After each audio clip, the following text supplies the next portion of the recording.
They called him a man of God who never changed his Bible throughout the year. His name was Pastor Michael. He was tall, quiet, and calm like early morning breeze. His voice never rose like thunder. His eyes always looked far, like they were watching something others could not see. And the strange part, he never asked for money. He never called for tithe. He never raised offering. But there was one thing he did, one thing that made even bold men keep quiet. Every year, on the very first Sunday of January, when the last song had faded, when the last clap had died like fire turning to smoke, Pastor Michael would walk outside, in his hand, the Bible he used all through the past year. No one ever saw him change it during the year. One Bible, one man, 1 year. He would kneel at the same spot, right in front of the church, where the wind blew gently and the red sand knew his weight. With both hands, he would dig the ground, not too deep, just enough to hide a secret. Then he placed the Bible inside, carefully, softly, like someone laying a baby to sleep. After that, he covered the hole with sand. He pressed it flat. His palm moved across the soil like someone saying goodbye. Then he stood up, looked at the sky, and walked away. No drum, no trumpet, no hallelujah, just silence. The people, they watched, some with open mouths, some with hands pressed tight. A man once asked, "Why is he burying it? Isn't it the word of God?" Another replied, "Maybe it's too sacred. Maybe after using it for 1 year, it must rest." An old woman leaned close to her friend and whispered, "Do not ask questions when miracles speak." Because in that church, miracles flowed like river. People came with troubles tied to their backs like heavy baskets. They left light like feathers. Pain disappeared. Sickness ran. Tears dried. And when something like that happens, you don't ask too many questions. You just keep quiet and believe. Nobody knew where the Bible came from. Nobody asked where the next one came from after the burial. But one thing was sure. The moment he buried the Bible, something always started. And that something would begin the very next Sunday. But not every seed grows into fruit. And not every Bible should be buried. The sky was clear that morning. Birds sang like they were part of the choir. Women tied their wrappers tighter. Men polished their shoes. Children wore their best clothes. It was the first Sunday of January, the start of a new year. And that was the day Pastor Michael had buried his Bible. The church was full. Not a single bench was empty. The air inside was thick with singing and clapping and dancing feet.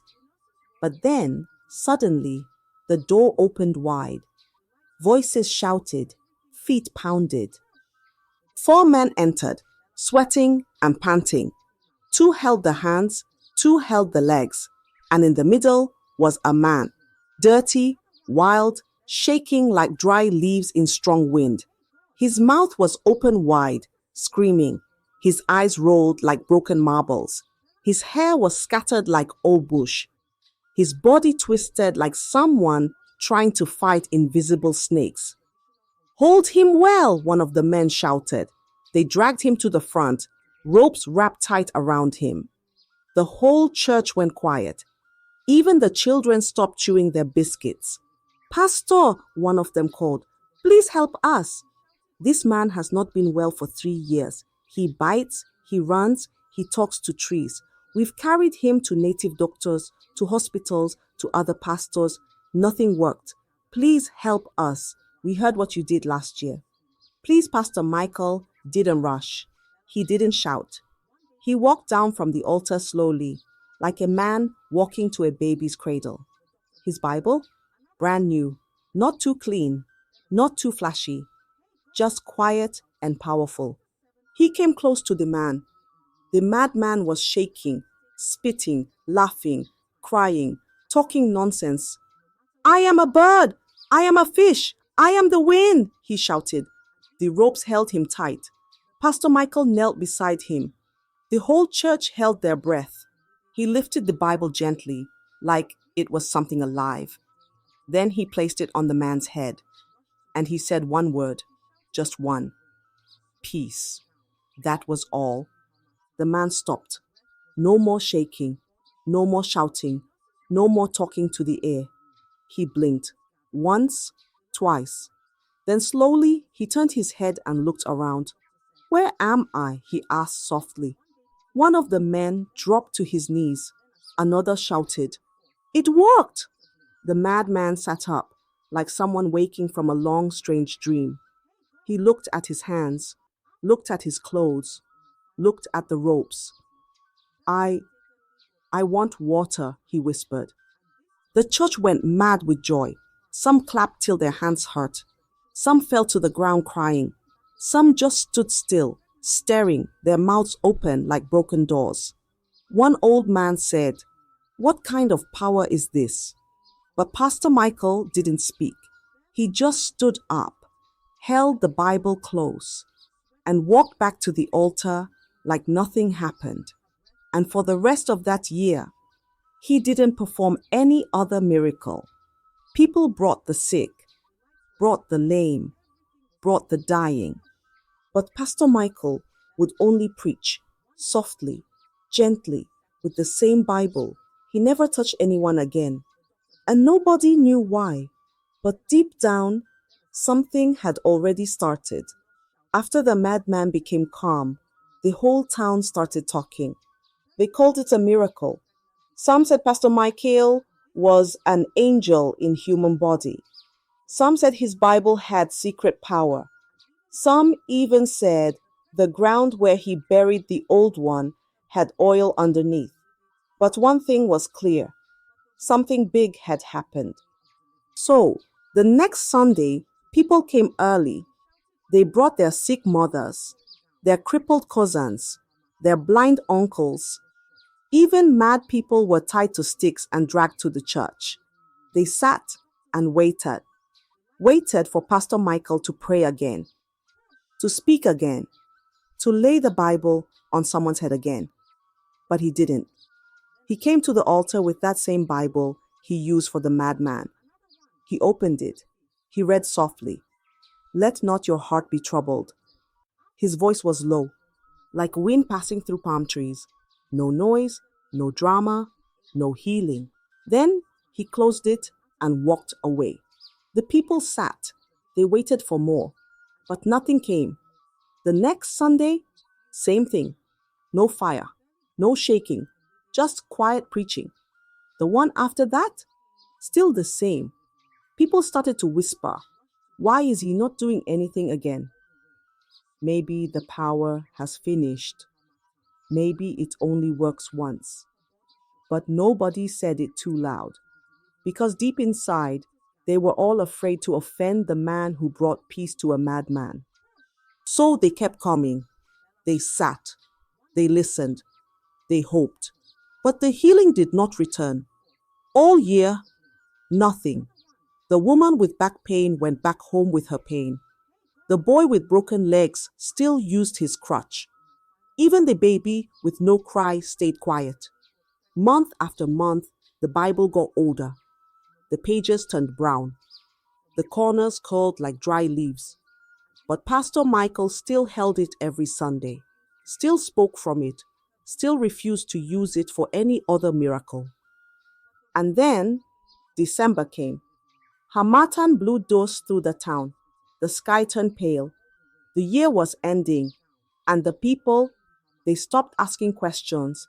They just waited, because they all knew what was coming. January. And when January comes, a Bible goes into the ground, and something strange rises. The sun rose slow that morning. The sky was calm, but the town was not. Women swept their doorsteps. Men ironed their shirts. Even the birds sang like they were waiting for something. It was the first Sunday of January. And once again, Pastor Michael stepped out of the church with his old Bible in his hand, the same Bible he had used all through the last year. He walked to the front of the church, bent down, and dug into the ground. His fingers moved like someone digging a grave. When the hole was ready, he laid the Bible inside, pressed the soil over it, and stood up. He didn't say a word. He just wiped his hands and went back inside. The people watched in silence because they remembered what happened the last time he buried a Bible. They knew something always followed, and something did. That same Sunday, a man came running through the crowd. His name was Jerry. His wrapper was half tied, and his eyes were full of tears. Two men followed him, carrying a woman in their arms. Her legs hung weak. Her eyes were closed. Her face was pale like wet chalk. Her name was Maria. She had been pregnant for 11 months. The baby inside her had refused to come out. For the past 4 weeks, she had been groaning, crying, dying slowly. Doctors were confused. Midwives had given up. Even prayer warriors from other churches had stopped visiting. And now, her husband had only one place left to try. They laid her down at the front of the church. She was breathing fast. Her hands gripped her wrapper. Her lips moved, but no sound came out. Jerry fell on his knees. "Please," he cried. "Man of God, help my wife." Pastor Michael looked at them from the altar. He didn't rush. He didn't run. He walked slowly with his new Bible in his hand. He came to Maria. He knelt beside her. He looked at her belly, big and round like a drum filled with fire. He placed the Bible on top of it, gently. And then he whispered, "Lord, bring out what you put inside." The church was quiet. The fans stopped. Even the wind outside refused to blow.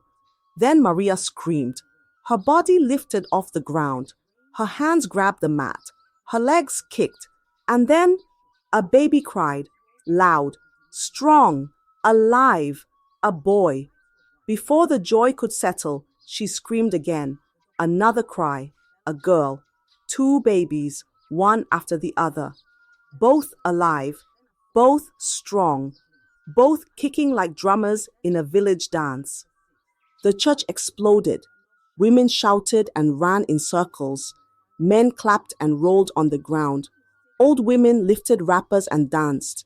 Even children began to sing. Jerry knelt there, holding both babies in his arms. His tears flowed like rain.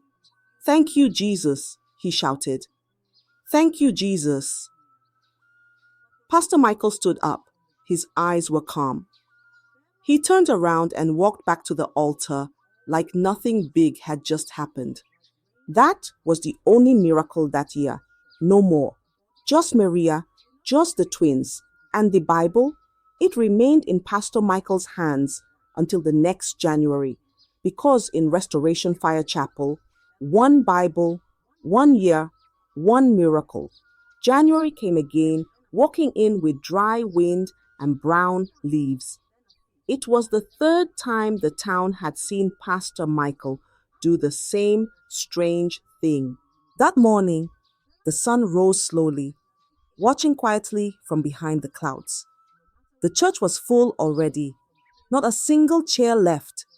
Women fanned their faces, men tapped their feet, children sat with wide eyes. Then the doors opened, and Pastor Michael came out.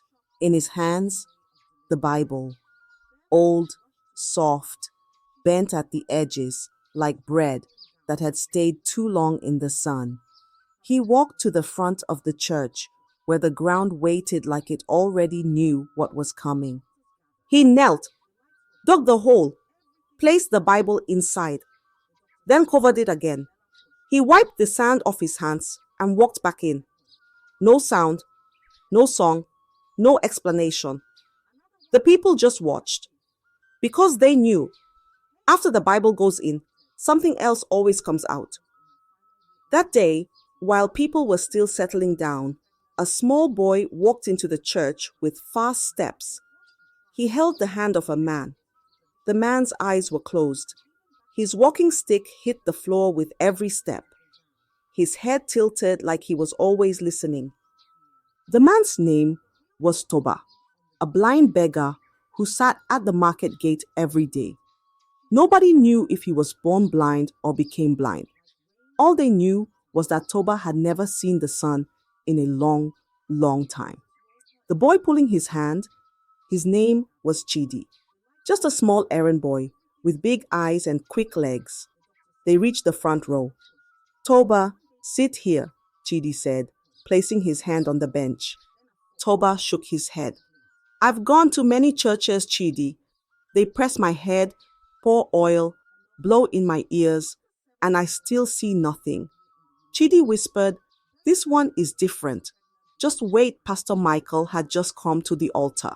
A new Bible was in his hand, fresh, with gold lines on the side. He read, then paused, then slowly looked up. There is someone here, he said, his voice quiet but deep. You have not seen light in years. But today, light will find you. People turned their heads. Some pointed. Chidi stood. It's him, he shouted. He's the one. He pulled Toba up and led him to the altar. Toba's legs shook. His stick dropped. His hand squeezed Chidi's hand. They stopped in front of Pastor Michael. The church was silent. Even the fan stopped creaking. Pastor Michael stepped down. He held his Bible. Then gently, he placed it on Toba's eyes and said, let light enter. Toba stood still. Then suddenly, he screamed, I can see! I can see! He fell to his knees, crying. Chidi hugged him tight, shouting and laughing. People clapped. Women screamed. A man fell on the ground. Toba looked around like a man who had just been born. He saw the benches, the people, the white wall, Chidi's small round face. Tears poured from his eyes. I can see. That was the miracle. Just that. Just one. And after that day, Pastor Michael never prayed for healing again until the next January. The Bible stayed in his hand, and everyone went back to waiting. That year passed slowly, like a snail crawling across a stone. People came to church. People sat. People listened, but nothing happened. No lame man walked. No sick child stood up.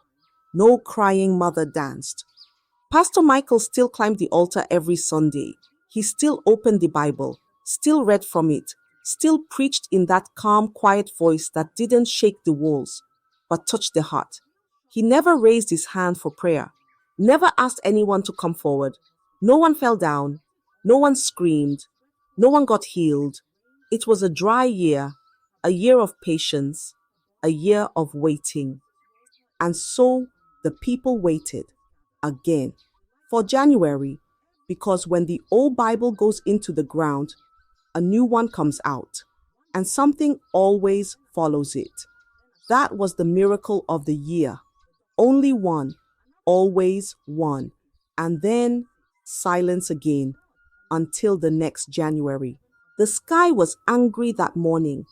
Before the first cock crowed, the clouds had gathered like warriors preparing for battle. The wind blew hard.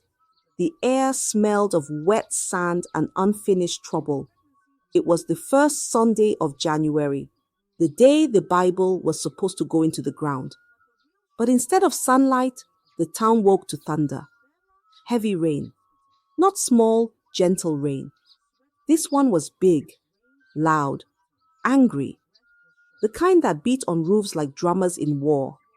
The kind that flooded gutters and turned red soil to soup. Church didn't hold that day. The people stayed indoors, hugging wrappers, holding pots under leaky roofs. But inside the small house behind the church, Pastor Michael stood by the door, holding the old Bible close to his chest. It was soaked already, the corners wet. the paper soft like yam left in water. He wore a faded white robe, his eyes dark with worry. He turned to his wife, Annabel.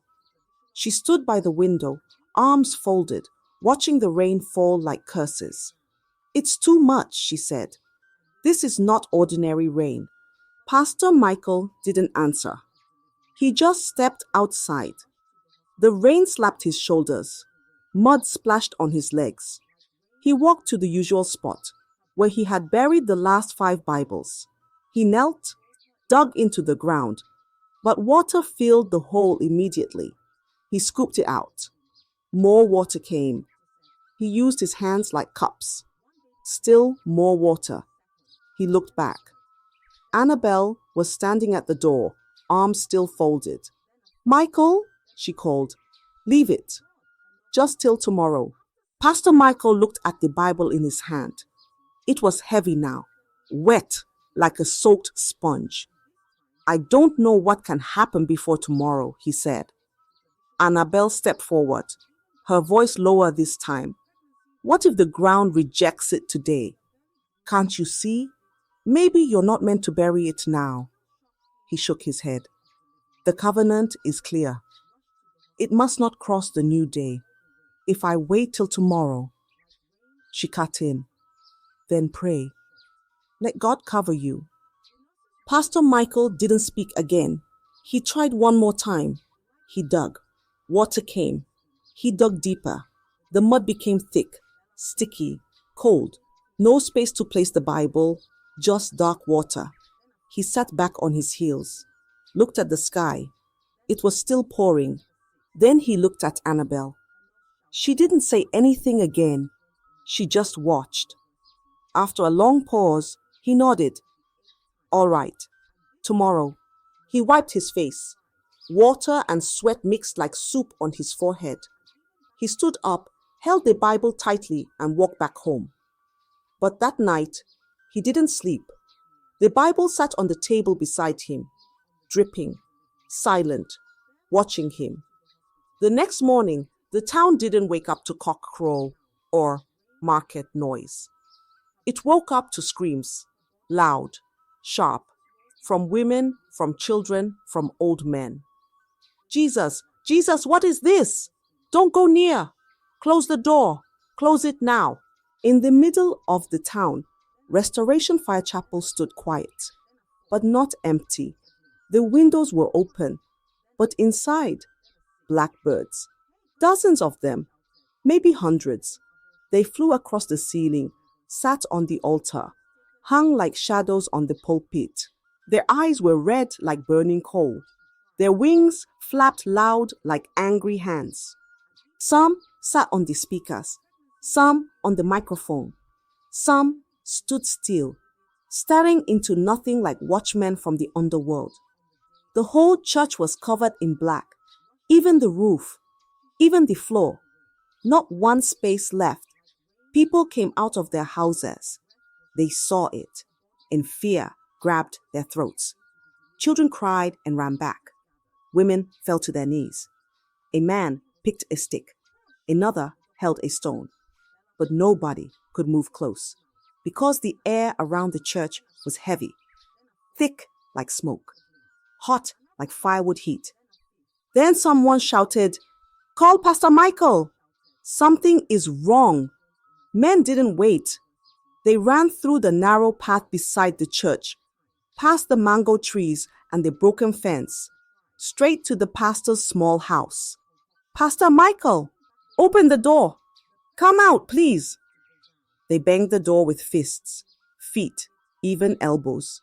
No answer. "Pastor?" Still silence. Then one man pushed the wooden door hard. It opened, and what they saw inside made their feet freeze. Smoke, not from food, not from firewood. Dark smoke, bitter smoke, thick smoke. Inside the house, the air was gray. Ashes danced in the wind. And on the ground, 3 small piles, not dust, ash. 3 black piles, shaped like sleeping children. 2 boys, 1 girl, gone, burned, vanished like paper in fire. No bone, no skin, just ashes. Then they saw her, Annabel, sitting on the floor, her wrapper loose, her hair scattered, her eyes red. She was screaming like a wounded animal. Her voice broke, her hands shook. "You said we'll be safe," she pointed at him. Pastor Michael, he sat in the corner, his back against the wall, his eyes empty like a dried up well. "You said," she cried again, "you said if the Bible doesn't sleep here, we'll be safe. You said it must never cross midnight. But now," she looked at the 3 black piles. "They are gone." Her voice dropped to a whisper. "My babies, our babies, all gone." The men outside covered their mouths. Nobody entered. Nobody spoke. They just watched as the truth began to rise like smoke from a pot with no lid. And Pastor Michael? He didn't move. He just sat there, staring at the ashes, staring at the Bible on the table, because deep inside, he knew what was coming next. The house was still full of smoke, but now the smoke had a voice, a heavy, bitter voice. Pastor Michael, he sat by the wall, eyes red, face wet. His hands covered his head, but his voice still came out, shaking, low, tired. "I was never called," he said. "I was just an usher in Pastor Ebuka's church." The people standing by the door froze. One woman covered her mouth. One man stepped back slowly. Annabel was still on the floor, her wrapper soaked with tears. Her voice cracked like dry wood. "Tell them everything," she shouted. And Pastor Michael did. "I wanted power," he said. "I wanted to do what Pastor Ebuka was doing. Miracles, signs, wonders. I told him, but he said no. It's not your calling." I begged. He refused. He looked up. His eyes were empty. So I left. He wiped his face and sniffed. Then I went to another man, a rival pastor, a man full of bitterness. He said he could help. He gave me a deal. Annabel slammed her fist on the floor. "Tell them, Michael." Michael kept speaking.